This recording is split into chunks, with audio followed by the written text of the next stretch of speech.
നിങ്ങളുടെ കയ്യിൽ ഒരു വീഡിയോ ക്ലിപ്പ് ഉണ്ടല്ലേ, ആ വീഡിയോ ക്ലിപ്പ് മുഴുവനായിട്ട് അതിന്റെ ബാക്കി ഭാഗം കൂടി നിങ്ങൾക്ക് കാണിക്കാൻ പറ്റുമോ?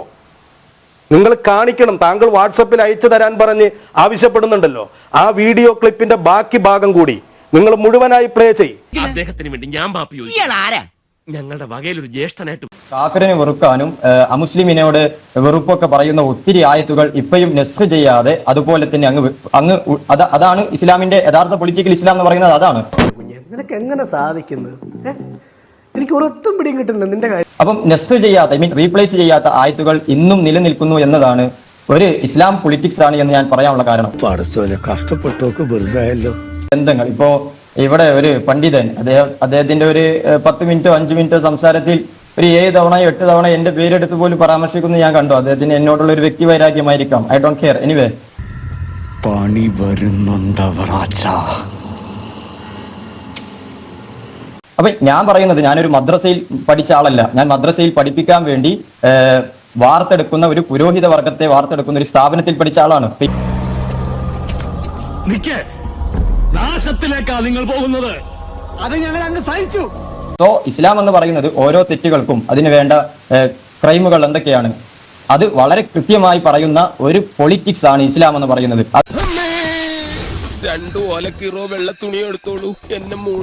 ഇപ്പോ ഇത് എന്താ പറയാ, രാജ്യത്തിന്റെ സുരക്ഷയ്ക്ക് ഒരു പ്രശ്നമില്ല, കോൺസ്റ്റിറ്റ്യൂഷൻ ഒരു വിരുദ്ധമല്ല എന്നിവർ പറയുന്നുണ്ട്. I have one question. പിന്നെ എന്തിനാണ് ട്രിപ്പിൾ തൊലാഖ് നിരോധിച്ചതിന് ശേഷം പിന്നെ എന്തിനാണ് ഇങ്ങനത്തെ മതസ്ഥാപനങ്ങളിൽ മുത്തലാഖ് പഠിപ്പിക്കുന്നത്? പിന്നെ എന്തിനാണ് ഈ ജിനായാത്ത് വൽ ഹുദൂദ്, ഓരോ തെറ്റുകൾക്കുള്ള ശിക്ഷകൾ പിന്നെ എന്തിനാണ് പഠിപ്പിക്കുന്നത്? മനസ്സെത്തുന്നിടത്ത് കാലെത്തുന്നില്ല പട്ടാളക്കാരാ. കോമൺ പീപ്പിളിന് അറിയില്ല. ഞാൻ വീണ്ടും ആവർത്തിക്കുന്നു, മുസ്ലിമീങ്ങൾ most of them 95 or 98 they are Innocent. ഇനി ഇവിടെ ആരൊക്കെ മരിച്ചു, ആരൊക്കെ എന്തൊക്കെ നേരിട്ടു എന്നൊക്കെ ചോദിക്കുന്നത് കണ്ടു. ആ ഒരു ചോദ്യത്തിൽ തന്നെ അതിന്റെ ഒരു ഇതുണ്ട്. ശരിക്കും നിങ്ങൾ മരിക്കേണ്ട, ബട്ട് ഞങ്ങൾ അത് ചെയ്തില്ല. ഓക്കെ, ആ ഒരു ധ്വനി ഉണ്ട് അവിടെ. ഇത് വടി കൊടുത്ത് അടി വാങ്ങുന്ന പരിപാടിയാണല്ലോ ബാബു. എന്താണ് ഇസ്ലാമിന്റെ നിയമം? വമൻ ഇർതദ്ദ ഫഖ്തുലുഹു. ആരെങ്കിലും ഒരാൾ ഇസ്ലാമിൽ നിന്ന് വിട്ടുപോയാൽ അവനെ നിയമം. അത്ര വലിയ ബന്ധങ്ങളിലേക്ക് പോണോ ശിവൻകുട്ടി? റേഷൻ കട മറന്ന് മണ്ണെണ്ണ വാങ്ങണോ? ഇപ്പൊ അതിന്റെ ഇടയ്ക്ക് ഇവിടെ പണ്ഡിതൻ പറയുകയുണ്ടായി, ഓൺലൈൻ ക്ലാസ്സിൽ പൊതുസമൂഹം വീക്ഷിച്ചതാണ് എന്താണ് മദ്രസകളിൽ പഠിപ്പിക്കുന്നത് എന്ന്. അപ്പൊ ഈ അദ്ദേഹം പറയുന്നത് മദ്രസകളുടെ വിഷയം മാത്രമാണ്, മതപണ്ഡിതന്മാരെ വാർത്തെടുക്കുന്ന സ്ഥാപനങ്ങളെ കുറിച്ച് അദ്ദേഹം പറയുന്നില്ല.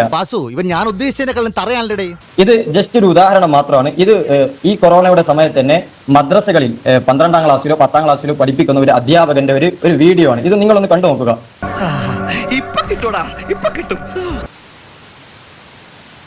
അതൊന്ന് വാട്സാപ്പിലേക്ക് ഇട്ടുവെന്ന് ഞങ്ങൾ ഇവിടെ കാണിക്കാൻ പറ്റും ശ്രീ അസ്കർ?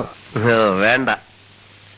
ഇതിൽ വളരെ കൃത്യമായി ഞാൻ പറഞ്ഞല്ലോ, ജിനായാത്ത് വൽ ഹുദൂദ് എന്ന് പറയുന്ന ഓരോ തെറ്റുകൾക്കും അതിന്റെ ശിക്ഷകളും പരാമർശിക്കുന്ന പാഠഭാഗത്തിൽ ഒരു അധ്യാപകൻ വളരെ സിമ്പിളായി, ഇതൊക്കെ എക്സ് മുസ്ലിം ഇവിടെ മുമ്പ് കാണിച്ചു കൊടുത്തതാണ്. അപ്പൊ വളരെ സിമ്പിളായി അദ്ദേഹം പറയാണ്, ടീമിന് എന്റെ കൈ കിട്ടി ഞാൻ അടിക്കും, നല്ല ഇടിക്കും.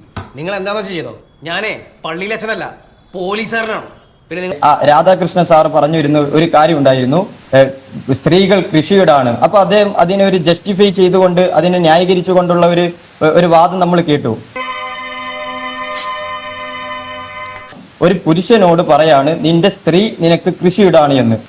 നമുക്കറിയാലോ. അപ്പൊ ഇവർ പറയുന്നത് എന്താണ്? ഒരു പുരുഷൻ ഒരു കൃഷിയിടത്തെ എത്രത്തോളം മഹാത്മ്യത്തോടെ അല്ലെങ്കിൽ എത്രത്തോളം ബഹുമാനത്തോടു കൂടിയാണ് കാണുന്നത്, അതുപോലെയാണ് ഒരു പുരുഷൻ സ്ത്രീയെ കാണേണ്ടത് എന്ന മാനവികതയുടെ വലിയ സന്ദേശമാണ് അവിടെ കൊടുക്കുന്നത് എന്നാണ് ഇവര് തള്ളിമറിക്കുന്നത്. Then I have one question. ഒരു കൃഷിയിടത്തിൽ ആണുങ്ങൾ മാത്രമല്ലല്ലോ ഉണ്ടാകാറ്, സ്ത്രീകൾ ഉണ്ടാകാറുണ്ടല്ലോ. ഈ സ്ത്രീകളോട് പറയാലോ, നിങ്ങളുടെ ആണുങ്ങൾ എന്ന് പറയുന്നത് നിങ്ങളുടെ കൃഷിയിടം പോലെയാണ് അല്ലേ? ഒരു കൃഷിയിടത്തിൽ ആണുങ്ങൾ മാത്രമാണോ കൃഷി ചെയ്യുന്നത്?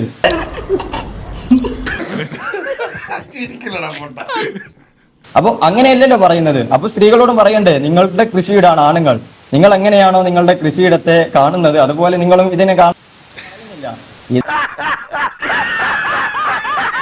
ഇതെല്ലാം ഒരുപാട് ജസ്റ്റിഫിക്കേഷൻ പുട്ടിയടിച്ച് ഇവരുടെ ബിസിനസ് നിലനിർത്തുവാനുള്ള പാവങ്ങളായ കോമൺ പീപ്പിളിനെ ഇങ്ങനെ പറ്റിച്ചുകൊണ്ട് ജീവിക്കുന്ന ആളുകളാണ്.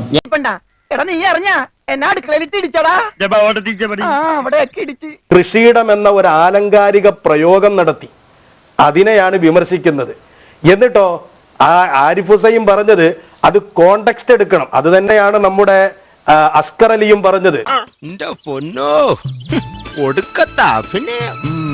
അവതരിച്ച സന്ദർഭം ആരിഫ് ഹുസൈൻ പറയാം, പക്ഷെ അസ്കർ അലി ഇത് പറയാൻ പറ്റുമോ? 10-15 കൊല്ലം പഠിച്ചതല്ലേ. വെള്ളയും വെള്ളം കിട്ട് ഇറങ്ങിയിരിക്കുന്നു. നിങ്ങൾ ഹുദവി ആകാൻ വേണ്ടി ഒരുപാട് കൊല്ലം പഠിച്ച ആളല്ലേ. എന്നിട്ട് നിങ്ങളുടെ കയ്യിൽ ഒരു വീഡിയോ ക്ലിപ്പ് ഉണ്ടല്ലേ, ആ വീഡിയോ ക്ലിപ്പ് മുഴുവനായിട്ട് അതിന്റെ ബാക്കി ഭാഗം കൂടി നിങ്ങൾക്ക് കാണിക്കാൻ പറ്റുമോ? ഇതിലൊക്കെ ഭേദം നീ വാ തുറക്കാതിരിക്കുന്നതാ. നിങ്ങൾ കാണിക്കണം. താങ്കൾ വാട്സപ്പിൽ അയച്ചു തരാൻ പറഞ്ഞ് ആവശ്യപ്പെടുന്നുണ്ടല്ലോ, ആ വീഡിയോ ക്ലിപ്പിന്റെ ബാക്കി ഭാഗം കൂടി നിങ്ങൾ മുഴുവനായി പ്ലേ ചെയ്യും. അറിയാത്ത പിള്ള ചൊറിയുമ്പോൾ അറിയും. ഇവിടെ ആളുകൾ കേൾക്കട്ടെ. നമ്മൾ ചർച്ച ചെയ്യുമ്പോൾ ആ വീഡിയോ ഒന്ന് പ്ലേ ചെയ്യാം. അവന്റെ വിധി, അവനുള്ള ശിക്ഷ എന്താണ്? ഇസ്ലാം പറയുന്നു അവനോട് തൗബ ചെയ്യാൻ പറയുക.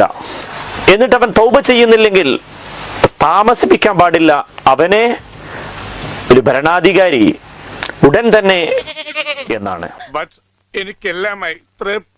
എന്ന് പറഞ്ഞാൽ മതത്തിൽ നിന്ന് പോയ ആൾക്കാരൊക്കെ എന്ന് പറഞ്ഞ് അത് അല്ല എന്ന് പറഞ്ഞാൽ എന്താ അതിന്റെ അർത്ഥം? ഒരു ഇസ്ലാമിക ഭരണകൂടം നിലവിലുള്ള രാജ്യത്ത് ഒരു മുസ്ലിം എന്ന് പറഞ്ഞാൽ ആ രാജ്യത്തെ പട്ടാളക്കാരൻ കൂടിയാണ്. പണ്ഡിതനാണെന്ന് തോന്നുന്നു. അർത്ഥം പറഞ്ഞൊന്നും കേട്ടില്ലേ? എന്റെ പൊന്നിയിടത്തി ഇവളെ കൊണ്ട് ഇതൊന്നും ഉണ്ടാക്കിക്കല്ലേ, നമ്മൾ ജീവിതം മറുത്തു. ഈ വിഷയം 10-15 കൊല്ലം പഠിച്ച ഞാൻ, അസ്കർ അലി അപ്പുറത്തുണ്ടല്ലോ, ഞങ്ങൾ രണ്ടുപേരെയും ഇരുത്തി നിങ്ങൾ ഒരു ഡിബേറ്റ് നടത്ത്. അതെ, ലേഹ്യം വാങ്ങി കഴിക്കുക, അല്പം കുറവ് കിട്ടും. അല്ല ഭ്രാന്തിന് വായിക്കാം, കിതാബുകൾ വായിച്ചുകൊണ്ട്, ഖുർആനും ഹദീസും വായിച്ചുകൊണ്ട് നമുക്ക് ചർച്ച ചെയ്യാം. ഞാൻ ചിരിച്ചു പോയനെ. സാറിന്റെ ആത്മാർത്ഥത സംശയിച്ച സ്ഥിതിക്ക് ഞാനിനി കുടിക്കണതിൽ കാര്യമില്ലല്ലോ.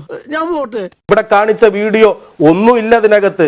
ഒരു ഇസ്ലാമിക രാജ്യത്താണെങ്കിൽ ആ ഭരണാധികാരി, ഇവിടെ രാമസിംഹനും അസ്കർ അലിയും ആരിഫ് ഹുസൈനും ഒന്നും ഇസ്ലാമിക രാജ്യത്തല്ല ജീവിക്കുന്നത്. അതുകൊണ്ട് തന്നെ അവരാരും പെടാൻ പാടില്ല. അത് ഭരണ ഭയക്കോ കൊടുത്തു എന്ന് പറഞ്ഞാൽ അറബിൽ പോകാൻ തിടുക്കമുണ്ടോ എന്നർത്ഥം. അല്ലാതെ എങ്ങനെ താൻ ഇത് ഏത് ലോകത്താ? അതൊന്നും നടപ്പുള്ള കാര്യമല്ല. നിന്റെ പരിപാടി തീർത്ത് തരാണ് ഞാൻ.